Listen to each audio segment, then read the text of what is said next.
बिस्मिल्लाहिर्रहमानिर्रहीम। अस्सलाम वालेकुम dear students, I am Bakhtawar Akbar. आज हम पढ़ेंगे फर्स्ट ईयर बायोलॉजी का lecture number 6। Our topic is properties of water. हमने अपने प्रीवियस लेक्चर में इम्पोर्टेंस ऑफ वाटर को अंडरस्टैंड किया। अब हम समझेंगे प्रॉपर्टीज़ ऑफ वाटर। इसमें सबसे पहले हम अंडरस्टैंड करेंगे हाइड्रोजन बॉन्ड को। It is the intermolecular force of attraction formed between two molecules, one of which contain partially positive and other contain partial negative charge, as present in water. Hydrogen bond एक intermolecular force of attraction है, यानी ऐसा force of attraction जो दो molecules के दरमियान हो, ना कि दो एटम्स के दरमियान। अब ये कैसे मॉलिक्यूल्स में बनता है? ये ऐसे मॉलिक्यूल्स में बनता है जिनमें एक में पार्शियल पॉजिटिव चार्ज हो और दूसरे में पार्शियल नेगेटिव चार्ज हो। आपकी किताब में एक डायग्राम दी गई है। अगर हम उसको जूम करके देखें तो उसमें हमें 5 वाटर के मॉलिक्यूल दिखाए गए हैं। Molecule 1, molecule 2, molecule 3, molecule 4 and molecule 5। अब ये जो मॉलिक्यूल हमें दिखाए गए हैं आपकी किताब में, इसमें एक मॉलिक्यूल का हाइड्रोजन दूसरे मॉलिक्यूल के ऑक्सीजन को अपनी तरफ अट्रैक्ट कर रहा है। हाइड्रोजन के ऊपर पॉजिटिव चार्ज है और ऑक्सीजन के ऊपर नेगेटिव चार्ज है। इसी अपोजिट चार्जेस की सबब ये जो मॉलिक्यूल्स है एक दूसरे को अपनी तरफ अट्रैक्ट कर रहे हैं। ऐसे ही दूसरे मॉलिक्यूल भी अपने आप को अट्रैक्ट कर रहे हैं और इस प्रॉपर्टी को, इस फिनोमेना को हम क्या कहते हैं? हाइड्रोजन बॉन्ड कहते हैं। अब हाइड्रोजन बॉन्ड में क्या होता है? इसमें इलेक्ट्रॉन्स की शेयरिंग नहीं होती। It is just a intermolecular force of attraction. ये सिर्फ एक फोर्स ऑफ अट्रैक्शन है। या हम अगर इसको और एक्सप्लेन करें तो ये एक फिजिकल बॉन्ड है, ना कि कोई chemical bond. This is not a chemical bond, it is a physical bond.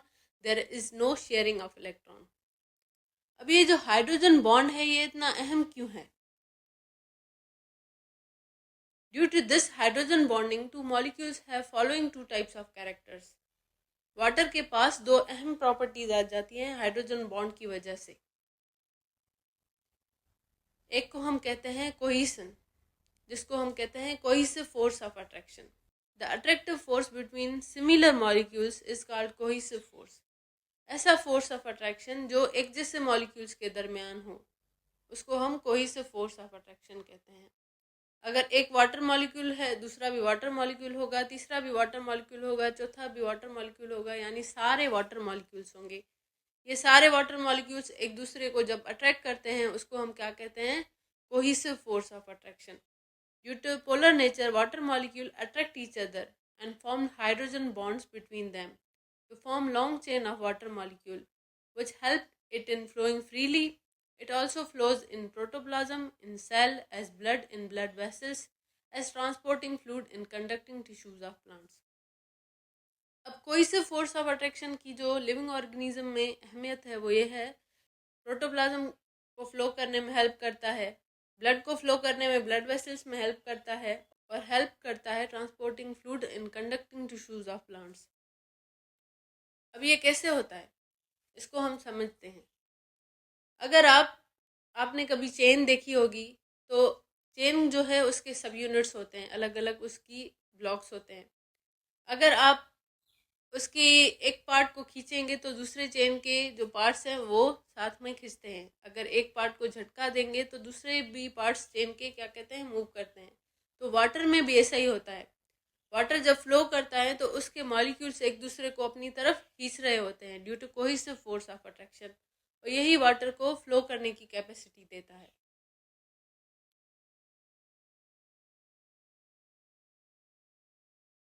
उसके बाद है एडहेसिव फोर्स ऑफ अट्रैक्शन, जिसको हम एडिशन भी कहते हैं। The attractive force between dissimilar molecules is called adhesive force of attraction. पहले मैंने आपको बताया अगर एक वाटर मॉलिक्यूल होगा तो दूसरा भी वाटर मॉलिक्यूल होगा, तीसरा भी वाटर मॉलिक्यूल होगा, लेकिन यहाँ ऐसा नहीं है। यहाँ पे क्या होगा? एक वाटर मॉलिक्यूल है, दूसरा क्या होगा? दूसरा कोई डिफरेंट सब्सटेंस होगा। जैसे आपकी किताब में ये डायग्राम दिखाई गई है जिसमें वाटर मॉलिक्यूल्स एक दूसरे को खींच रहे हैं और water molecules walls of vessel के साथ भी अटैच है। यानी वाटर मॉलिक्यूल का force of attraction with the walls of vessel, it is the example of adhesion. Due to polar nature of water molecule attracts the other charged molecules and attached with them. It can hold water in vessels and prevent them from backward flow. ये जो adhesive force of attraction है, ये water को capacity देता है किसी भी vessel में फ्लो करने की। जैसे आपकी किताब में ये दिखाया गया है एक डायग्राम, जिसमें वाटर की जो है कंडक्शन हो रही है एक वेसल से, और वाटर के जो मॉलिक्यूल्स है वो वॉल्स ऑफ वेसल के साथ भी अट्रैक्ट हो रहे हैं और एक दूसरे के साथ भी वो अट्रैक्ट हो रहे हैं, तो उसी वजह से वो उसको फ्लो करने में और कंडक्ट होने में हेल्प कर रहा है। Adhesion and cohesion create tension in xylem that helps water move upward. Adhesive और कोहेसिव फोर्स ऑफ अट्रैक्शन की वजह से वाटर को वेसल्स में फ्लो करने में हेल्प मिलती है।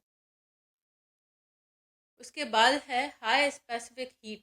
Specific heat of a substance is the amount of heat required to raise the temperature of 1 gram by 1 degree Celsius. किसी भी 1 ग्राम सब्सटेंस का टेम्परेचर इंक्रीज करना है बाय 1 डिग्री सेल्सियस, उसमें जो हीट एनर्जी रिक्वायर्ड होती है उसको हम स्पेसिफिक हीट कहते हैं। The specific heat of water is high due to its polar nature and hydrogen bonding between their molecules. It means water required high amount of heat to make changes in its temperature or to warm up. यानी पानी को गर्म करने में हमें ज़्यादा heat की requirement होती है। क्यों? क्योंकि वाटर की नेचर पोलर है और वाटर के पास एक और कैपेसिटी है, वो है हाइड्रोजन बॉन्ड की। It works as a temperature stabilizer for organism and hence protect protoplasm against sudden thermal charges. Water के पास हाई स्पेसिफिक हीट है, यानी ज़्यादा हीट रिक्वायर्ड होती है वाटर के टेम्परेचर को इंक्रीज करने के लिए। ये चीज़ हमें सरवाइव करने में बहुत मदद देती है। फॉर एग्जांपल, हमारी जो बॉडी का टेम्परेचर है वो है, नॉर्मल जो टेम्परेचर रहता है वो है 36 डिग्री सेल्सियस, और अभी गर्मियों में बाहर कितना टेम्परेचर रहता है, कुछ एरियाज में तो 40 to 46 डिग्री सेल्सियस तक जा रहा है, कहीं पे 48 तक जा रहा है, कहीं पे 50 तक जा रहा है। अब ऐसा तो नहीं है ना कि हम बाहर जाएंगे और हमारी बॉडी का टेम्परेचर क्या हो जाएगा, 40 हो जाएगा, 46 हो जाएगा। अगर ऐसा हुआ तो ऑर्गेनिज्म की डेथ हो जाएगी, लेकिन ऐसा नहीं होता। क्यों? क्योंकि हमारी जो बॉडी है वो तकरीबन पानी से बनी हुई है और वाटर हेल्प करता है हमारी बॉडी को स्टेबल रहने में, हमारी बॉडी का टेम्परेचर को स्टेबल रखने में। इस चीज़ को ज़्यादा समझते हैं हीट ऑफ वेपराइजेशन में। The amount of heat required to change the liquid state of water to vapour is called heat of vaporisation. यानी लिक्विड वाटर को चेंज करना है वेपर स्टेट में, यानी गैसेस स्टेट में। The greater the heat of vaporization, higher will be the chances of stability in a state, or vice versa. Water has high heat of vaporization, that is 574 kilocalories per kg. Water जो है वो एक stable molecule है, उसकी heat of vaporisation बहुत high है। कितनी है? 574 किलो कैलोरीज पर केजी। अब वाटर में क्या होता है कि हमारे जो सेल्स है वो ज़्यादातर पानी के बने हुए हैं। वाटर उसको स्टेबिलिटी प्रोवाइड करता है। It plays important role in thermoregulation. It also provides cooling effect when evaporate during transpiration and perspiration. अब वाटर एक कूलिंग इफेक्ट पैदा करता है। कैसे पैदा करता है? ट्रांसपायरेशन और पर्सपायरेशन के ज़रिए। जब हमें पसीना आता है तो हमारा जो बॉडी है वो ठंडी भी होती है। ये पसीना हमें इसीलिए आता है कि हमारी बॉडी का टेम्परेचर रेगुलेट हो। इसी तरह से प्लांट्स में ट्रांसपायरेशन का अमल भी होता है, वो उनकी बॉडी के टेम्परेचर को रेगुलेट करता है। उसके बाद है हाइड्रोफोबिक एक्सक्लूजन। हाइड्रोफोबिक की अगर हम लिटरल मीनिंग को देखें तो हम कहेंगे ऐसी चीज़ जो पानी से नफरत करती हो, उसको हम हाइड्रोफोबिक कहते हैं। और एक्सक्लूजन का मतलब है किसी चीज़ के साथ कंबाइन ना करना या उससे दूर रहना। It is the tendency of water to coalesce oil drop into large droplet. The water molecules have hydrogen bonding between them, which are destroyed by the presence of hydrophobic oil and form new bonds. The water molecules then form more hydrogen bonds with themselves and nonpolar molecules clump together. This excludes hydrophobic substances oil from water. एक बड़े droplet को बनाते हैं. अब आपकी किताब में एक डायग्राम दी गई है. यहाँ पे एक नॉन पोलर सॉल्यूट मॉलिक्यूल है जो कि ऑयल है और उसके ऊपर वाटर के मॉलिक्यूल्स हैं जो पोलर नेचर के हैं. अब वाटर ऑयल के साथ रिएक्ट नहीं करता, कंबाइन नहीं होता, डिजॉल्व नहीं होता ऑयल वाटर में. तो क्या होगा कि वाटर के जो हाइड्रोजन बॉन्ड्स होंगे वो ब्रेक हो जाएंगे और न्यू हाइड्रोजन बॉन्ड्स की फॉर्मेशन हो जाएगी. जैसे आपकी किताब में दिखाया गया है कि ऑयल के सराउंडिंग जो वाटर मॉलिक्यूल है वो न्यू हाइड्रोजन बॉन्ड्स को फॉर्म करेंगे और ऑयल को एक्सक्लूड करेंगे. इसको हम हाइड्रोफोबिक एक्सक्लूजन भी कहते हैं. उसके बाद है आयोनाइजेशन ऑफ वाटर. जब हम वाटर मॉलिक्यूल को ब्रेक करेंगे तो हमें दो आयंस मिलते हैं, एक पॉजिटिव हाइड्रोजन और दूसरा negative OH. The water molecule ionize into hydrogen and OH. This reaction is reversible and also maintain equilibrium. Due to this ionization property, water may behave as acid or base. ये जो hydrogen है positive, it can act like acid और ये जो OH है negative, it can act like a base. इसी वजह से वाटर को हम एम्फोटेरिक भी कहते हैं, यानी अ मॉलिक्यूल, ऐसा मॉलिक्यूल जो सलाहियत रखता हो to act as a acid and a base. It also behaves as a buffer. अब बफर हम किसको कहते हैं? Buffer is a molecule that has ability to resist change in pH. ऐसा मॉलिक्यूल जो pH में चेंजेस को रेजिस्ट करे, उनको रोके, उनको प्रिवेंट करे. It also maintains pH for enzyme activities in cells and organs. Water अपनी बफर नेचर की वजह से pH को स्टेबल रखता है सेल्स में और एंजाइम्स को हेल्प करता है अपनी एक्टिविटी को प्रॉपरली परफॉर्म करने में. अब ऐसा क्यों है? अब ये जो pH का मेंटेन होना ये इतना अहम क्यों है?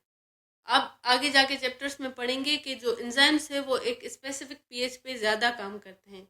अगर ये pH सडन चेंज हो जाए या ऑप्टिमम pH से चेंज हो जाए, कम ज़्यादा हो जाए, तो एंजाइम प्रॉपरली वर्क नहीं करते. इसीलिए वाटर हेल्प करता है एंजाइम्स को प्रॉपरली वर्क करने में. उसके बाद है anomalous behaviour of water. Water shows different behaviour eight 4 degree Celsius.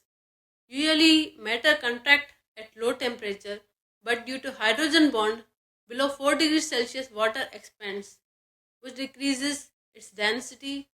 So at 0 degrees Celsius, water expands maximally in ice condition.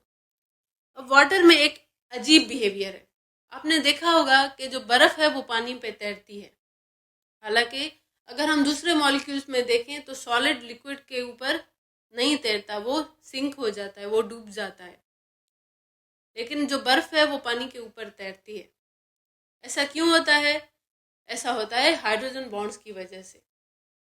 तो क्या होता है, जो आइस में अगर आप देखें, ये डायग्राम दो आपके किताब में दी गई है, जो लिक्विड के फॉर्म में वाटर है उसके जो हाइड्रोजन बॉन्ड्स हैं वो स्टेबल नहीं होते, बनते हैं, टूटते हैं, मिक्स होता है लिक्विड, यहाँ जो है वो फ्लो करता है, उसी वजह से उसके बॉन्ड्स क्या होते हैं, ब्रेक होते हैं.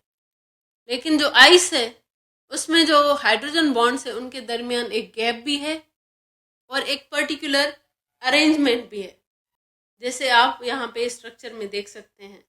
और आप ये देख सकते हैं कि लिक्विड वाटर की डेंसिटी आइस से ज़्यादा है. This low density of water in ice becomes lighter and comes on the surface of high density water. It makes life possible under water.